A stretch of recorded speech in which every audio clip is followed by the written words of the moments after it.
wamekuwa wanachukua maisha viongozi, wanayapiga picha, wengine wanachukua maisha, wanapiga mapicha Ulaya, wanatengeneza na magari ya kifahari, wanasema mnaona, hii ndio nyumba ya mkurugenzi wa idara ya usalama wa taifa na hizi ndio gari zake. Wewe umefika nyumbani kwake lini? Wa Tanzania. Wewe umefika nyumbani kwa mkurugenzi wa usalama wa taifa lini mpaka ukapata nafasi ya kupiga picha nyumba yake, magari yake, watoto wake wanachezea dola? Umefika lini kama sio fitina hiyo? Mwingine anasimama, mimi sisemi kwa kujipendekeza, nazungumza ukweli. Mama ameeleza neno la maana hapa, eleza sera ya chama. Usidili na mtu. Ninapotaka kuzungumza Ukristo, nizungumze Ukristo, nisiseme Mkristo. Na kushambulia wewe Mkristo kwa sababu gani? Mwingine anatoka kwenye mitandao, angalieni, Abduli yuko China sijui na nani. Sisi haituhusu hiyo. Abduli ni mtu mmoja, hana mamlaka yote ndani ya serikali. Mtu mwingine anatoa, angalia hii nyumba ya Rais Samia. Kwa akili yako mimi nimekuwa rais, nitakuwa na nyumba iwe uwanja wa ofisi? Yaani mimi rais wa nchi niwe na nyumba uwanja wa ofisi, mwanangu avae yebo yebo? Vitu haviingia akilini. Yaani lazima tueleze ukweli, haingia akilini.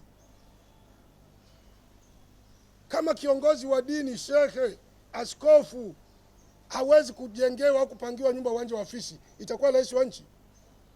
Hivi unaweza mkakaa mnajadili askofu tumchukulie nyumba uwanja wa ofisi Manzese au Mbagala Kigilagila au kwa Mfuga Mbwa? Haya maneno ambayo yaingia akilini. Kwa hiyo tusijadili maisha ya watu, tujadili taifa. Taifa linakwenda. Elezeni mema aliyofanya mama. Unapotuambia miaka 70 ya uhuru au 60 hakuna kilichofanyika, wewe uone? Si tumesoma wakati wa Mwalimu. Ukimwona mtu amevaa kiatu shule, mnakaa mnamzunguka, mnamuuliza, "Kakununulia nani?" Baba yako tajiri Kiatu tu. Mkianza kucheza mpira anavua, unacheza pekupeku, kiatu. Tumesoma wakati wa Mwalimu. Kaptula ni moja. Unatoka shule unarudi unafua unanyosha na pasi ya mkaa. Tumesoma shule unakwenda kilomita 5 gwende litani 10 kilometers. Una survive.